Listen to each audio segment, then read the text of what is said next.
गोबर गणेश फिल्म चलेको आज दोस्रो दिन पनि हाउसफुल भएको छ।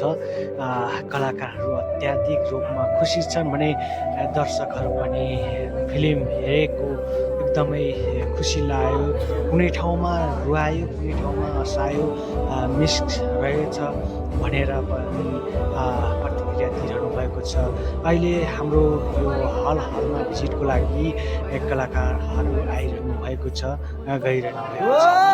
यदि तपाईँले पनि गोबर गणेश फिल्म हेर्नु भएको छैन भने एकचोटि अवश्य हेर्नुहोला। यो एकदम राम्रो फिल्म रहेको छ।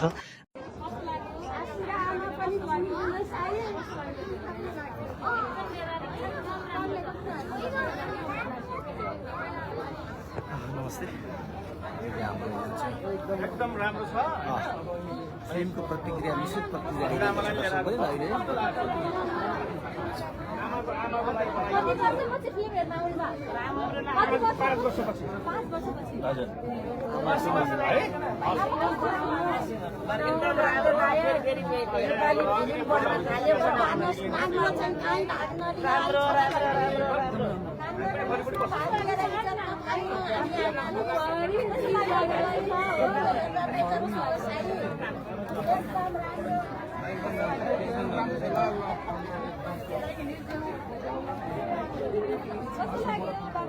लाइभ हामी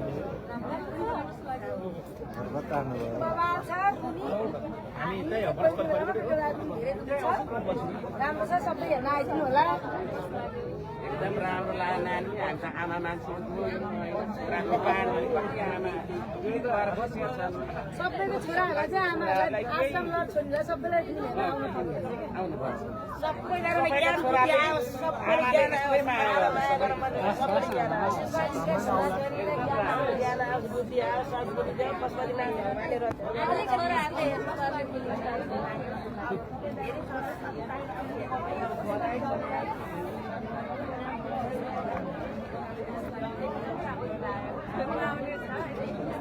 यो वर्षको बेस्ट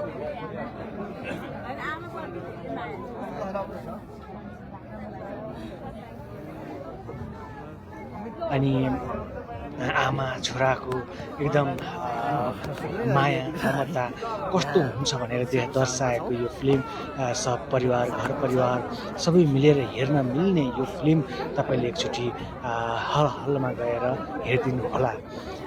तपाईँले सबै अनलाइनहरूमा न्युजहरूमा सामाजिक सञ्जालमा देखिरहनु भएकै छ। एकदमै हाउसफुल भइरहेको छ। कुनै टिकट नपाएर पनि फर्किनु परेको छ। अहिले बल्छी ध्रुव मनिषमान श्रेष्ठको फिल्म गोबर गणेशले धल्कै मचाइरहेको हामीले देख्न सक्छौँ। हामी तपाईँहरूलाई यस भिडियो मार्फत देखाइरहेका छौँ। गाउँघरमा बनेको फिल्म यो अनि गाउँघरको मान्छे गाउँघरको जुन व्यक्ति काठमाडौँ आएपछि के कस्तो दुःखहरू पाइन्छ, कतिको दुःखहरू पाइन्छ, कस्तो भोग्नु पर्छ भनेर दर्शाएको फिल्म र आमाबाट छुट्नु पर्दाको पीडा दर्शाएको छ यो फिल्मले। तपाईँ पनि आएर हेर्न सक्नुहुन्छ। अनि आँखाभरि आँसु, मनमा अहिले खुसी। यो ब्रेकभन्दा अगाडि सही भएको अवस्थामा हुन्छ भने ब्रेक पछि भने एकदमै रुवाउँछ। छिनमै हँसाउँछ, छिनमै रुवाउँछ यो फिल्मले। तसर्थ तपाईँले एकचोटि हेरिदिनु होला। पारिवारिक रूपमा बसेर हेर्न मिल्ने यो एकदमै राम्रो फिल्म बनेको छ भने अहिले एकदमै जताततै चर्चामा आएको गोबर गणेश फिल्म हेरेर प्रतिक्रिया दिन।